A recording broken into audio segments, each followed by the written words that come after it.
welcome to Better Speech and Hearing Month. So here in Canada, and I know in the US as well, May is Better Speech and Hearing Month. And I thought, what better way to celebrate our practices than to promote a subject that's not often talked about. And today I'm lucky to have Dr. Taylor Benyahia. Did I pronounce that correctly? Yes, perfect. Great. Dr. Taylor is going to present herself. Thank you so much for coming on with me today to talk about dynamic assessment. I'm so excited to have you on. So if Yes, you could it's give such a us a pleasure. little, a short bio, a little talk to us about who you are and what you do. Yes, thank you again so much for having me. I'm so excited. And my background is in sociolinguistics. I'm a sociolinguist based in Paris, France. That's where I've been for about 12 years now, so a pretty long time. I'm Wow. someone passionate about languages and multilingualism. It all started because I was in an international ballet school surrounded by lots of different languages and cultures, and it just continued from there. So I did my undergraduate studies in the United States, and I was studying a lot of education and linguistics. So I already started working in the school system a little bit there. I was so passionate about it and ended up in France, where I did my graduate studies, my master's and my PhD at the Sorbonne. And I also had the opportunity to work in a baby lab during my studies, which is a very cool place to be. We did research on bilingual babies and how they acquire language. It was really incredible. And during my PhD studies, I did field work in Haiti and in Guadeloupe, where I worked on Creole and French in the school system and how to support families that were transmitting their home languages and the textbooks they were using and things like that. After that, I did a postdoc in Lithuania, where I worked with recently arrived refugee families and also how they could transmit and support their home languages. Today, I'm continuing this work and this passion here in France, working in the school system and with families. I'm in an association that does, I'll talk more about this, training for speech language pathologists and educators, and working with families and raising my daughter with 3 languages. Oh, wow. That's fantastic. What an intro. Just a side note, you mentioned ballet, and I don't think I've ever spoken about this, but I was a dancer myself. I danced all throughout my elementary and high school. I was in sport études. It was part of the school program. So that's really cool that we have that in common. Love that. Love Yeah, that. I do. I love that. So, I wanted to talk about dynamic assessment, and I reached out to you because of your breadth of experience with supporting bilingual, multilingual families, and your PhD work. So interesting. I can't wait for you to share today with us. So, my first question for you before we dive into the nitty and gritty is, um, for Better Speech and Hearing Month, this year the theme is communication is. So I'd love for you to tell me, from your point of view, from a sociolinguistic point of view, and from your point of view as a mom, what communication is, and how it can vary from culture. But like, what's your definition of what Yes. communication is? What would be like the The line? definition. I have an extremely broad definition. For me, communication is anything that gets meaning across.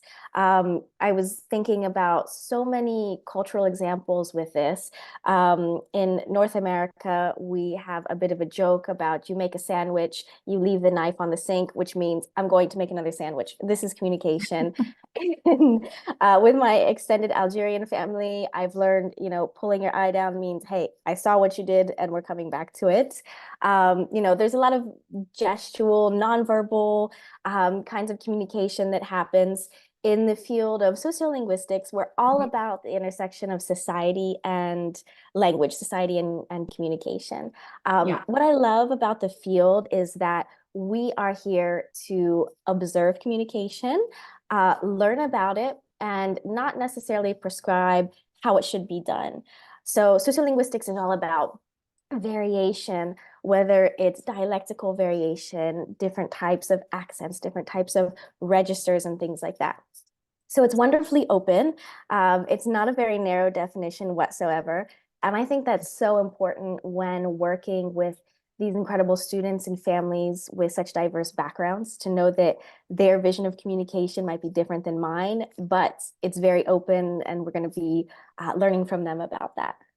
Yeah. Oh, I love that. That's great. I love the example that you gave about the eyes culturally. Like we all have these nuances that are cultural, that are related to the language we speak, the people we surround ourselves with, and also like our communication partner, because these will vary from, adult to adult, child to child, child to adult, Yes, and depending on what mode of communication we have and absolutely. which one we choose to use as well, and what context we're in, right? If we're in a Oh, social absolutely. context, or if we're in a like work environment, or working with families, we really have to find ways to adapt ourselves. And so, speaking of adapting ourselves, I want to delve into dynamic assessment.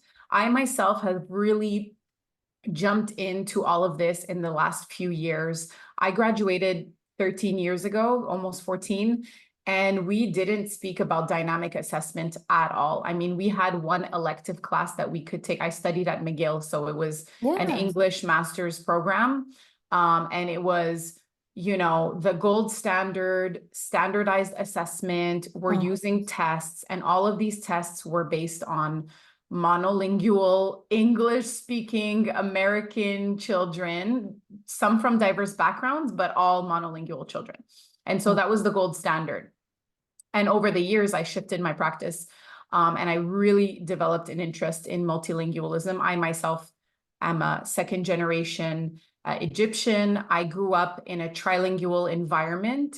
And so having that background and my different cultures colliding, my Egyptian culture with the Canadian culture, I became really interested and saw that like what we're doing is not adapted to yeah.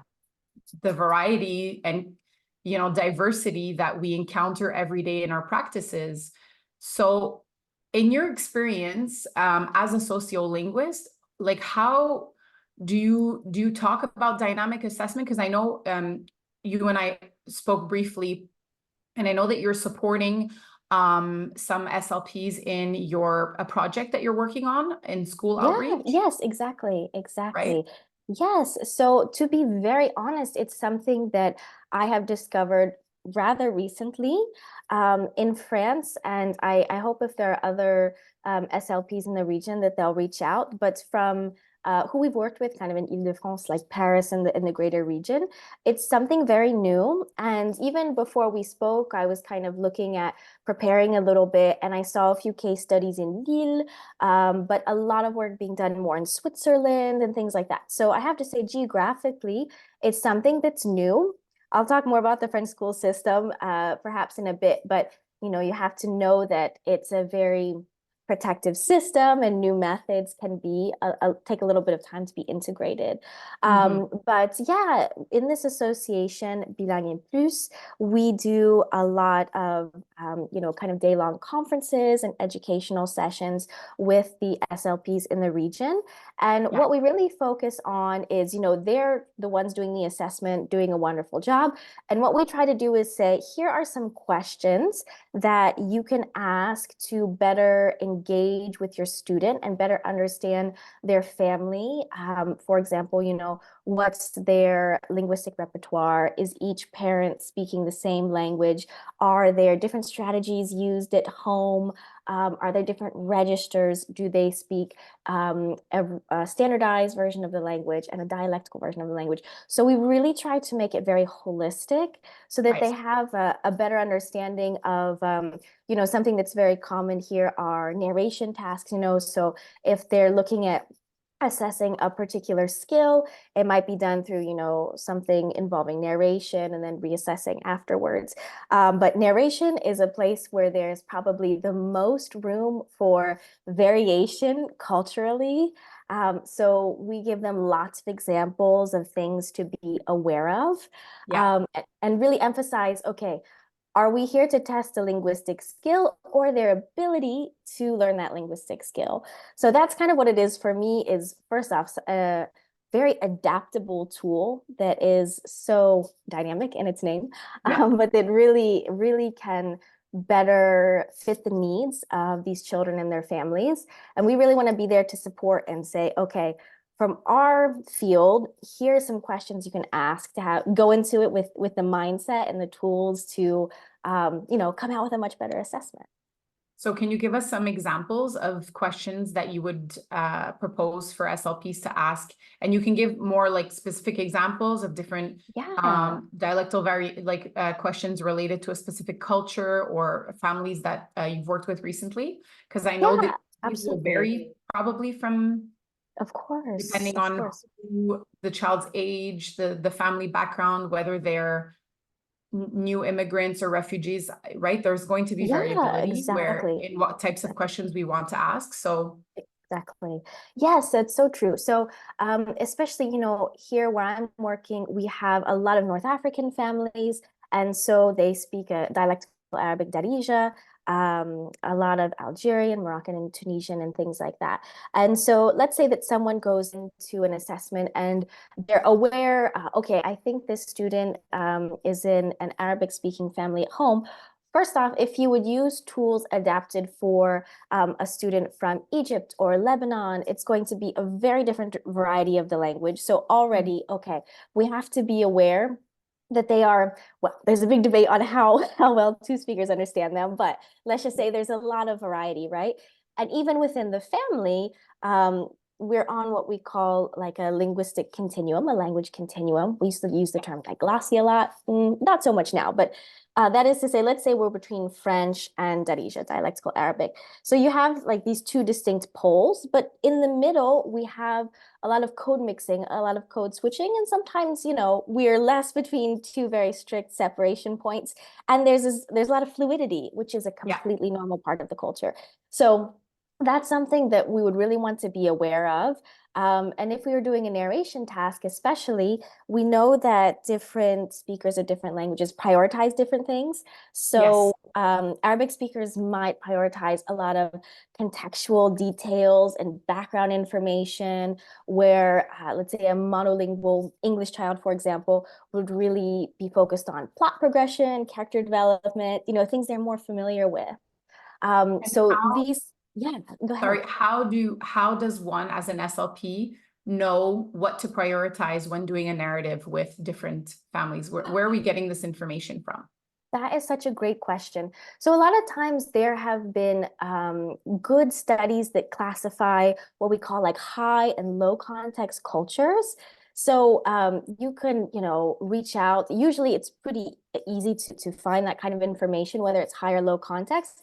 And that basically tells us, is this particular culture or speaker more about implicit communication or really like explicit over communication? So Right.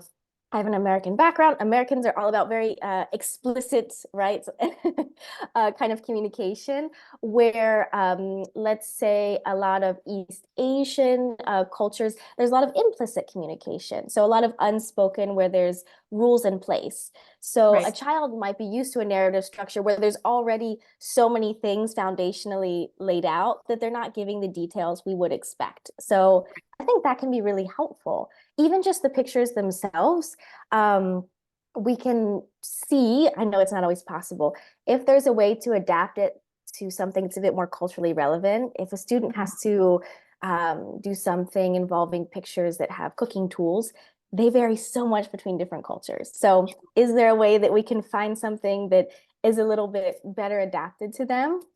That's great. Not always possible. Right. I love that example that you gave about the cooking tools because I think that this is where we have to check, like always be asking ourselves questions actively to see Yeah. is the vocabulary that I'm using adequate? The way that I'm exchanging with the family, is that appropriate? And down to the material that we're using.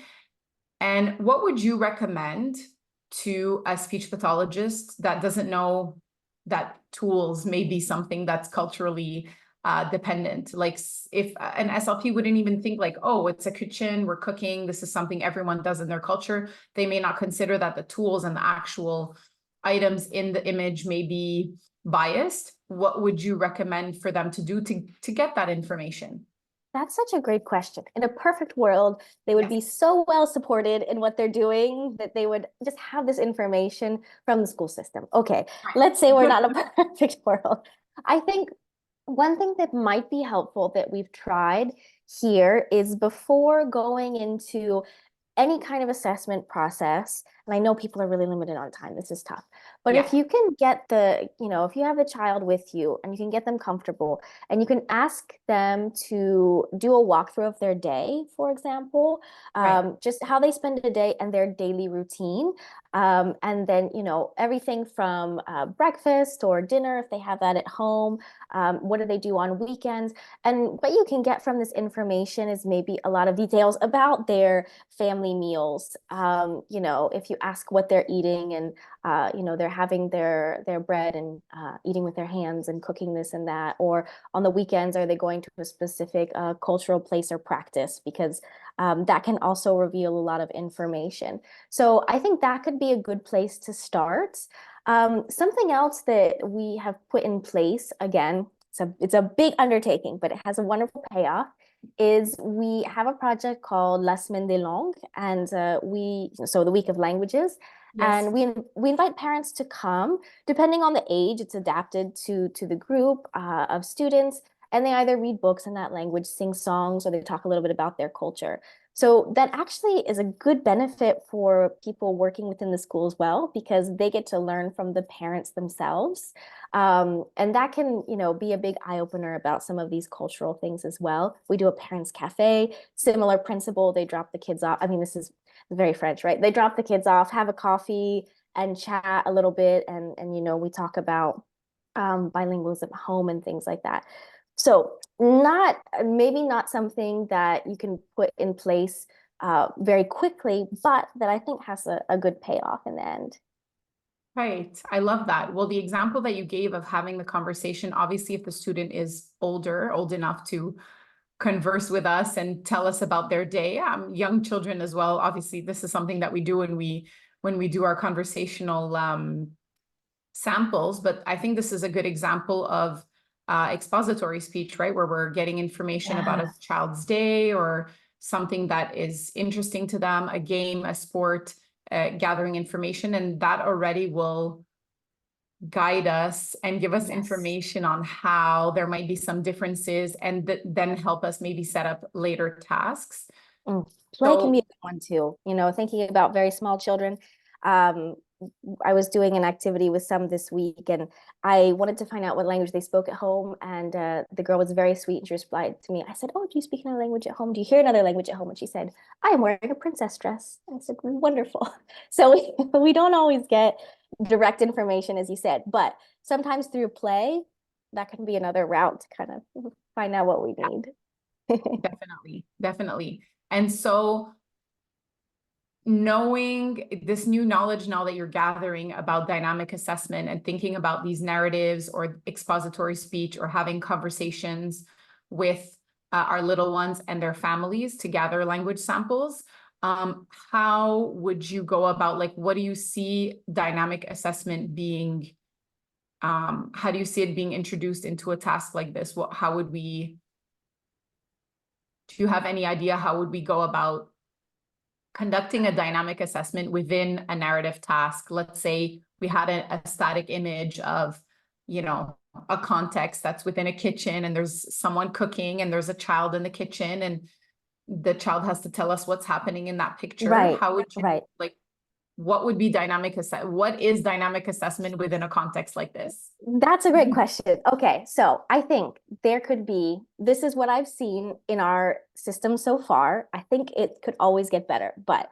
very straightforward would be looking at, okay, let's say they have their narration of pictures like a 1, 2, 3 cooking process. Okay, asking them to go through and tell a story using those pictures. Okay, and maybe picking out from that, depending on what the let's say what's been flagged. So if it's something about order, okay, like Right. following directions and going through order, okay, and maybe there's a little bit of concern like, is this student struggling with understanding the directions, or could we look into their bilingual background? Okay, so let's say we do the first narrative process and we notice that things seem a little bit inversed to what we would expect.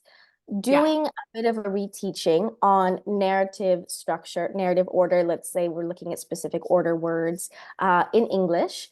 Yes. And if possible, previously, if we had some information about their family linguistic repertoire and background, maybe we know that this student has recently been learning to also write in their home language. Let's say it's Arabic. I'll use a good example that goes in a different direction. Okay. Maybe now, okay, we can make a connection that perhaps that's a little bit of what's causing the difficulty. We can go through narrative structure in English, do a bit of a refresher. Now we take the same images, we take maybe we do a little bit of review of the vocabulary that's in those pictures in English, if it's unfamiliar, because we're not checking, we don't want to know if they know the vocabulary, but can they be exposed to it and be able to retain it and reuse it? Okay, now we Yeah. go through the narration again. And I think a lot of the times we'll see a really big difference if we go from that end. So that's what we've been seeing here. I think it's been Yeah. working pretty well. Yes. Have you been seeing that? Yeah, I really have. What There, ages are you looking at? Like the teachers, the SLPs that you're supporting, what age group, what age so of I children? think the equivalent for you all would be elementary age. Okay. So we have some, we don't have in the creche system. I haven't seen a lot of kind of, I think what would be classed as early intervention for you all, Right. but a little bit older. I think the last group we worked with, they were in like a 7 to 9 age range. Right. So still quite small, really. Yes. Um, for the time being, I haven't had the chance to work with anyone who's working with older students. So they are really in that young group. And I think we've really seen some positive results. However, it's not easy to, in terms of what the association is doing to get this information out there, not the easiest thing in the world. There is, I think, when it comes to more standard assessments, there is a question of cost effectiveness, of being easy to implement, and thinking that they're standardized for a particular reason. I think if we look deeper, it's often not the case. But I think what we need here is just more case studies and more examples of how positive that can be. And once that's spread about, it'll really catch on more. That's interesting that you're talking about the institution and what they require, because therein lies the bias and this protocol that's been implemented. It's similar here in Canada. And obviously what we can do in preschool, I think, is a little bit more flexible. But once we enter the school system, there are requirements for coding in schools for children to get extra support, to get access to an aid or a computer, or have an IEP, which is an individualized education plan, put in Right. place. So in order to get that coding, children have to have an evaluation, and then those evaluations have to contain, in some instances, test scores. Yeah. I'll be having other guests from the US Ooh, later on can't this wait. month. So I'm very interested in hearing about Spicy. how it is in the US. Yes, because uh, more and more in the French schools here, we have flexibility in, we don't, if we can justify that the standardized scores are not valid, which they are not for most children, at least half, because Yeah. half of the children that we're working with are coming from diverse linguistic and cultural backgrounds. Yes. And so we can still get them access to some of the supports that they need if they truly have a developmental language disorder. But yeah, I think changing the mindset and the approach of the SLPs. I have a lot of SLPs reaching out to me, telling me that, I only speak one language. I'm not comfortable working with a child who comes from a diverse background because I don't know what to do other than to do Yeah. what I know in French. Mm. for the majority language here in French. And then we'll see the same thing inversely, like in Ontario, Right. working with a majority Anglophone children. So what was your experience in the US, or have you done most of your study, most of your work in France? Most of it in France, I would say exclusively for this project in France. And it's really interesting geographically because I also spent a lot of time in Guadeloupe, Yes. looking at Creole in the French school system. Ooh, I could do an hour-long talk on that, but I will just say this. What's very interesting is the same standards for typically French language assessment are the same for metropolitan France and all departments, knowing that the diversity of French departments is pretty incredible. Really? And so, yeah, and so in a place like Guadeloupe, where now this has changed over time, and there was a period where it was considered rude for children to speak Creole to older people and things like that. But it's changing slowly, and it's become a part of the school system now to encourage bilingual French Creole education. And I am really struck by, I remember I was working on a textbook, a language textbook, Right. and there was a little narration passage. And this was just a regular textbook, not necessarily for assessment. And it was to tell a story about a child that was in trouble. But a big part of that was that the child wouldn't look the adult in the eye, even though they were in Mhm. trouble. Yes. Knowing that in Guadeloupe, it's the opposite. When you're a child and you're in trouble, you do not make eye contact with an adult. That's a big sign of disrespect. So even the materials themselves within the region are not always culturally Adapted. adapted. And Yeah. that's just for, like everyday learning. So I think the road is long on Mhm. that. And even, talking when you were talking about teachers say SLPs say, I don't feel I have the tools to do that, which I really understand. We did a project on translanguaging, and it was the same thing. Like, well, I don't speak all the languages. How can I put this in place? Right. What's frustrating for me sometimes is that even finding a different way of doing things, like an interpreter or something like that, is very difficult for a lot of the home languages that are represented in the districts that I'm working in the most, like Lingala and Bambara and Peul and Soninke and all of these languages. Even if it got approved, and even if we were able to do it, to I mean, to be honest, we don't really even have some official person in the school system to do that. And I remember in the US, when I was coming through the school system, there was often something like that in place. Yeah. So that's tough. Yeah, it is tough. And that's it, is that I work privately, so I try and get my resources all on my own, but I've tried to develop ways to work without interpreters, even though Yeah. I may have to access them sometimes. So I think that's why dynamic assessment could be a really good ways of determining a child's potential, because really what we want to know is the child able to learn? Okay, we have a Yeah. child that has difficulties, whether these are neurological or not. Is the child able to learn new words, new structures, able to, tell a story with some support and some teaching? You said before, let's do a test. Yeah. Let's do a teach session where we're teaching them a little bit about how we tell the story and how we connect Exactly. the different events, and give them some background knowledge that they otherwise probably don't have, because it's Right. culturally, it's related to the culture and to the where we are, and then let's retest them. And I think that Yeah. this is I don't think I know for certain that this is where we need to be going. And that's why I feel like I want to empower my monolingual peers, even though I Yeah. don't feel like I don't have all I don't speak all the languages, but I think that we're probably already doing some dynamic assessment without really knowing it. I'm sure Yeah. many of my peers are doing things that are considered dynamic assessment, but are not necessarily describing it in that way, or maybe pushing it to where they can get everything that they need. Yeah, absolutely. Awareness is the first step. I mean, Yeah. even just being aware of variation, so sociolinguistics is all about variation in language. And we have so much that can be a result of age or the group that you're a part of or your region and things like that. So that's absolutely true. Even if you did have access to that student's language, it could be very different, you know, from the way that you speak it, from your regional variety.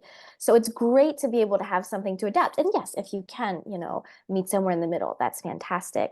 But just knowing that there's so much room for variation and to be able to have something where you know, it's really, and I love the way that you put that. It's really just about I don't know, there's kind of a collaboration involved during that teaching process. Yes. Instead of just being some kind of drilling session that I think also can put a lot of pressure, especially on a small child, especially depending on when they arrive. There's a lot of other pressure. In sociolinguistics, we talk a lot about linguistic insecurity, Yes. about Yes. some forms of bilingualism are more valued than others. So there's a double layer of like this very nice person in front of me wants me to talk about my language, but you know, I've heard it's not good to talk about it at school and things like that. So Right. just being aware of these issues, it's a fantastic first step. Yes, and I'd love to get your socio aspect on this because indeed there is a lot of linguistic insecurity that's instilled, and it's kind of like a societal thing because Yeah. there's so much importance that's put on the majority language wherever you go. And I've experienced this with families as well. So, how do you see society, like we talked about the institution, like Yes. implementing the gold standard? They want standardized assessments. It's a budget question, but why are we looking at budget and not what's best for the children? And over here in Quebec, we have very strict language laws. I'm curious about France, but they absolutely want us to keep everything in French. And so how do we advocate with our peers too to implement these techniques and reduce the bias and the linguicism that's found in, let's stick to French, but Right. also discovering about this child's background and their background language and their mother tongue, while also validating the language culture that is about, I don't know, it's very like complex, it's very I layered. get it. Yes, yes. This is, as the youth say, my Roman Empire. I feel very strongly about this topic. Um, so yeah, here in France, it's also very complicated. I talk all the time about how we have this chart for minority languages in Europe that has still not been ratified by France. It's been ratified by a lot of other European nations, still not by France. Um, you know, historically, I'll just say very quickly, the French school system has also been very protective of the French language. Yeah. Even regional French languages were kind of, the doors were closed to them for a very long time. Things have, of course, improved, but there are still a lot more initiatives for other European languages in the French school system, which, of course, great. Multilingualism, plurilingualism, I should say, is really phenomenal. But so many home languages are being left behind. And Yes. what's even harder to see is that so we do this parents cafe, right? Parents can come and ask questions. And very recently, I was there for a session, and this super sweet mom and I were chatting, and I asked what language do you speak at home with your children? She was really shy to even tell me the name of the language that they speak at home. And I said, please, I really love to learn about it and look it up a little bit. So, you know, she finally did tell me. I learned some, you know, I'm still learning about amazing languages. Um, What language was it? I'm curious. it was called Dida, Data? Dida, and yes, Okay. and so um, you know, especially we have a lot of families from the West African region, so rich in languages. Sorry. Um, I'm always learning. So we have the Semaine des Langues project, and we do that within the school system, and that's been a big help. Things like the Parents Cafe, that has been a big help. And what we try to do with families is to share with them the benefits of bilingualism. Right. Because there is this idea a lot of times that I'm not going to transmit my language to my child, A, because someone told me not to, Right. or B, because it's not a useful language, which is Mhm. really heartbreaking. But again, there is a lot of times a hierarchy of certain language pairs that are seen as more valuable for the job market or for traveling, whatever it might be. Now, I have English as my first language, and I still am very critical of that. So we really try to share the fact that if we're talking about benefits of bilingualism, which is let's say a very contested issue, even by the experts, but okay, let's say we are going to go into a little bit cognitive benefits and things like that. It doesn't matter which language pair it is, we would still see that. Yeah. In terms of keeping a connection with your family and culture, the benefits are huge. In terms of metalinguistic awareness, it's the same benefits no matter what the language pair is. I even went to a conference one time and heard an amazing paper about how speaking your heritage language can help heal trauma within the family. So there's all these amazing benefits regardless of the language pair, and we really try to communicate that information to parents and to the school system. Yes. Not an easy task, but I think it's possible with outreach. How do you convince a colleague, a school, a school director, daycares, pre educators, parents that it's still so common to tell parents, no, you have to concentrate, you have to focus on the majority language, and parents come with that idea, and we want them to speak their home language, or they were potentially previously speaking their home language and have abandoned it.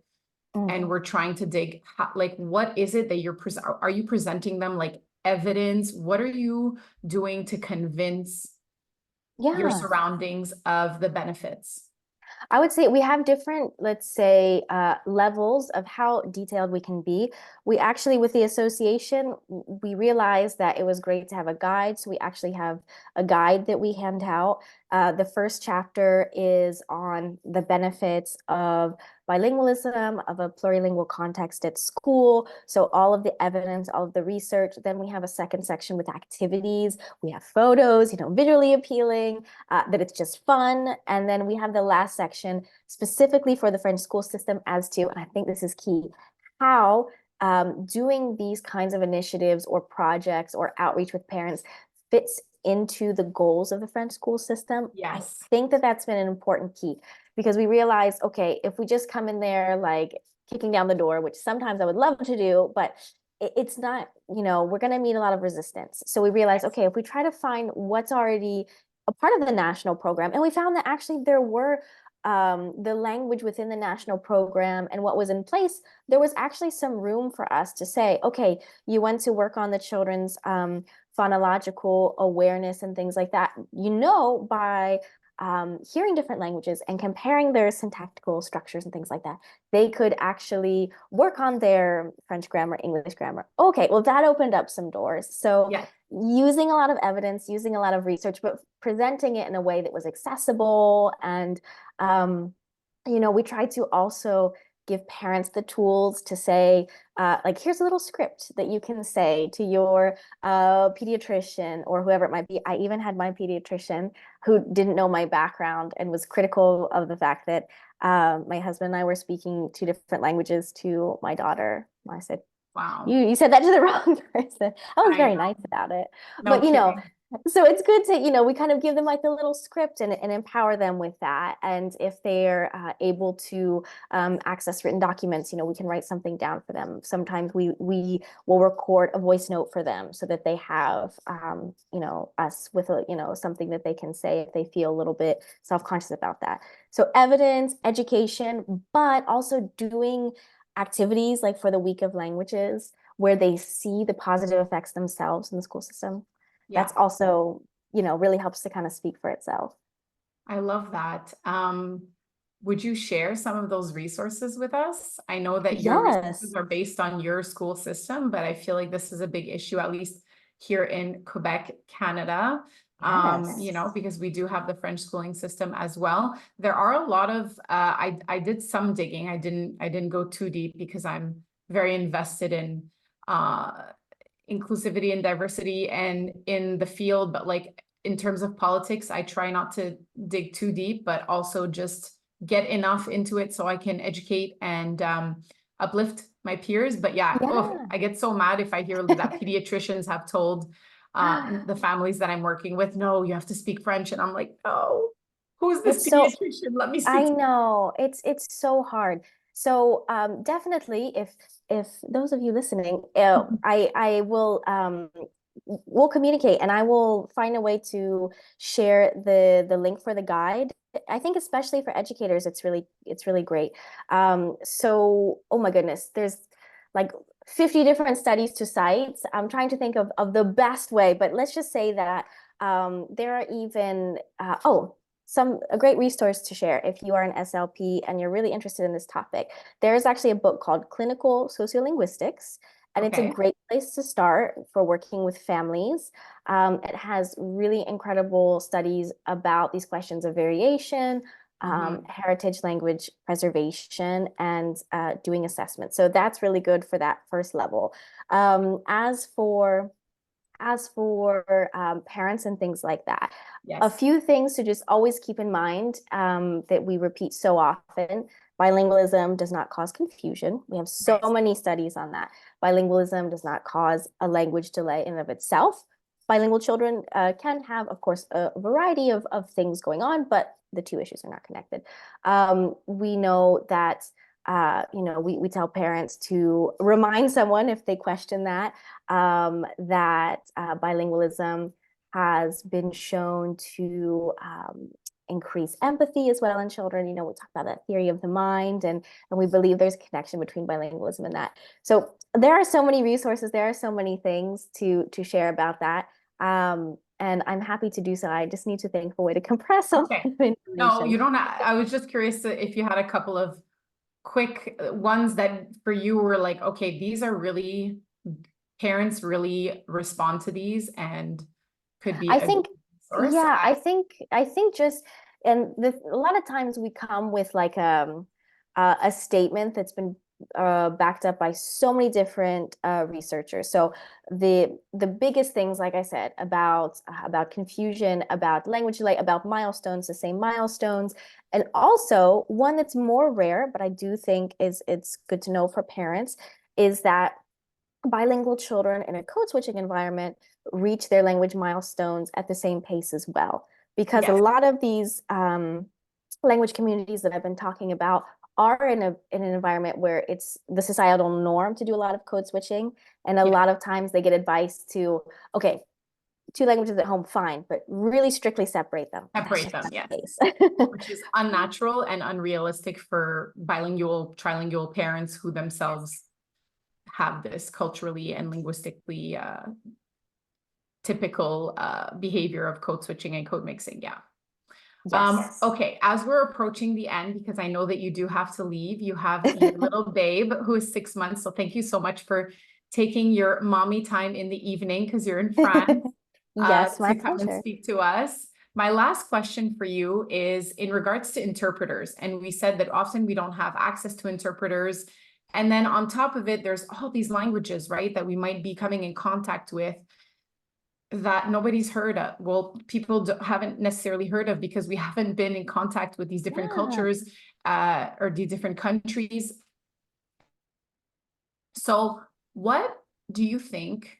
And again, we know that it takes a lot of time and work to spread the word, but AI, artificial intelligence, is making a splash everywhere. And this might be Yeah. controversial, but I am looking into how it can help SLPs and families communicate in the absence of an interpreter or using this as, a tool to adapt certain documents, translate them. Have you thought Yeah. about this? What do I'm you, Listen, throughout all of my graduate studies, I always had to work, and I ended up in a lot of technology companies, and I'm very into technology. I think I was really into DeepL many years ago. Now it's a paid service. They've really come a long way. But even then I thought, oh, that's so cool. You can choose formal, informal register and who the speaker is and things like that. I think there are a lot of possibilities.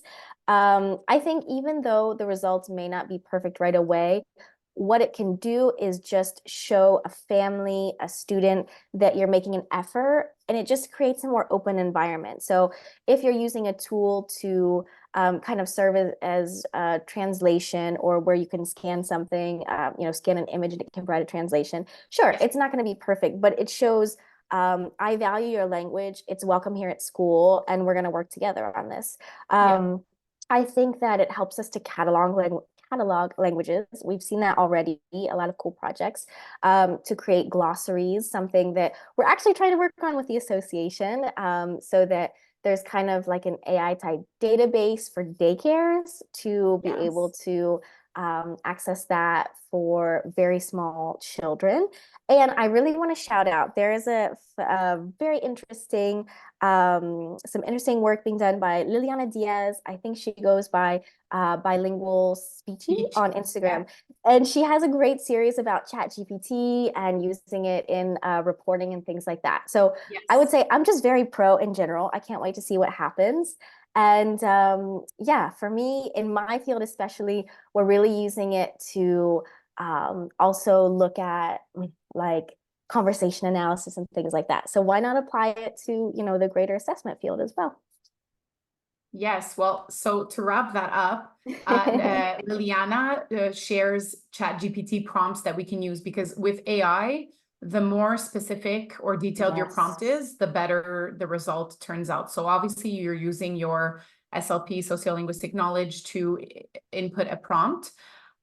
So I have a colleague who shouted out recently that he developed an AI tool. They've named her Natalie. Love And it. Natalie has been programmed for SLPs by SLPs to generate reports. So Natalie can generate a SOAP note from a session, from a recording. So you would simply just, record your audio, input it into Natalie. She will transcribe it, and then you'll ask Natalie to use that transcription to write you a SOAP note, and it's done in 2 minutes. I mean, it is incredible. And the avenue with Natalie is limitless. I've started using Natalie. She can write up an email for me. I'll be like, okay, so write this email, put in these strategies that I've discussed today with a parent. Let's say she wrote up my SOAP note, and I have the summary of my session with a family or with a child or both. Then I can ask Natalie to translate this and send it to a parent in hundreds of languages. She's programmed for hundreds of languages. So this is really incredible. And on top of this, Natalie is being programmed to be able to also generate exercises for children with dyslexia. This is something that's upcoming. It's not, I don't think it's fine-tuned yet, but the report generator, the knowledge base, she has incredible knowledge base. Natalie can help synthesize research articles. If you want to present on a certain topic and you've read the article or haven't read the article, she can summarize it for you. But again, the prompt is what's the important part there. What is it that you want to pull from that article? What are the shortcomings from the study? How does this apply, in different contexts? So I was just curious. I'm going to be asking all of my I can't wait to guests coming hear. on this month, because I am all about it. So she's based on OpenAI, which is GPT-4. Yeah. So they've Wonderful. used the platform to program her and build her knowledge base. And the more users use Natalie, the more SLP users use Natalie, the more she will grow and get better and better. But what I've been able to do so far is incredible. So I've been able to input a language sample that I transcribed.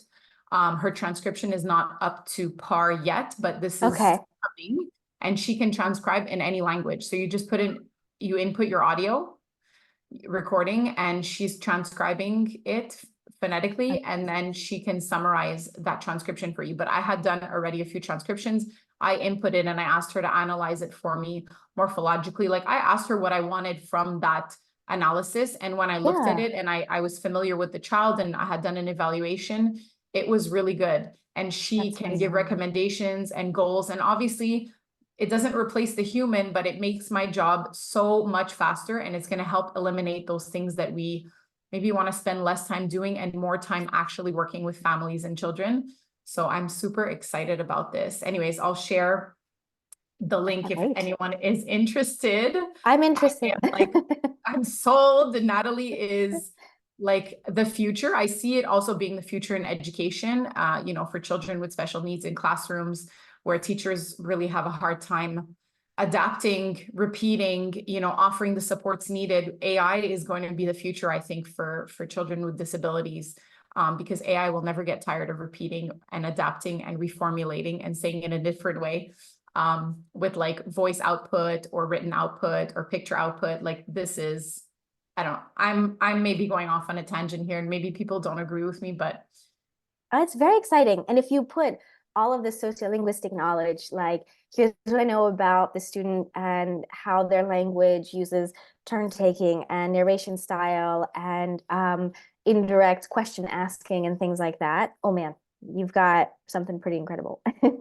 exactly. And that's the point with AI, is that you can feed the bot all the information that may be needed, resources, articles. You were talking about getting those articles for the narratives to find out those, what was the word you used in terms of narratives earlier? You talked about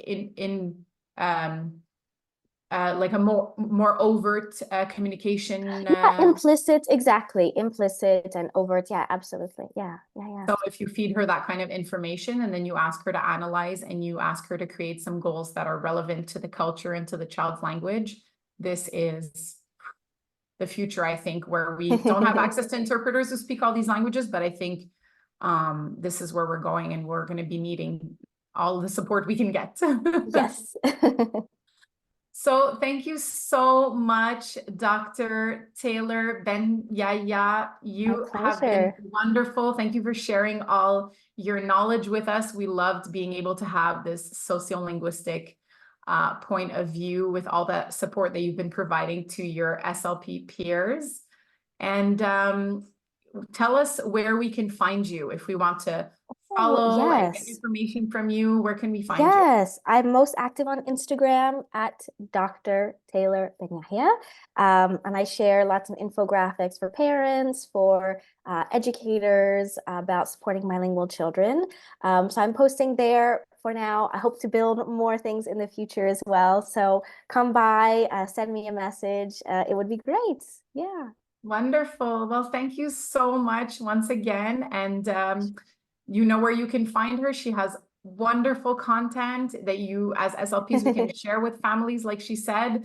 You don't have to create it yourself. She's doing it already. And if you can't find it on her page, Natalie can build it for you. Love that.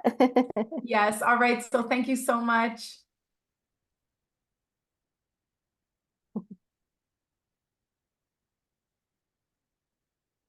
Okay, the live video is ending. Okay, it's ended. Beautiful. Thank you so much. I was like trying, I'm like, oh my God, we went at 3 minutes over, but I was like so interested in My this extra pleasure. stuff that Thank I want to talk you. to you So about. much Yeah. fun. So much And, fun. Really, I appreciate it. Thank you. and I appreciate you as well. So thanks again. And I'll let you get back to your baby. Thank you. And Let's keep in touch. congratulations on your new Thank you. motherhood and all this new stuff that Thank you'll be you.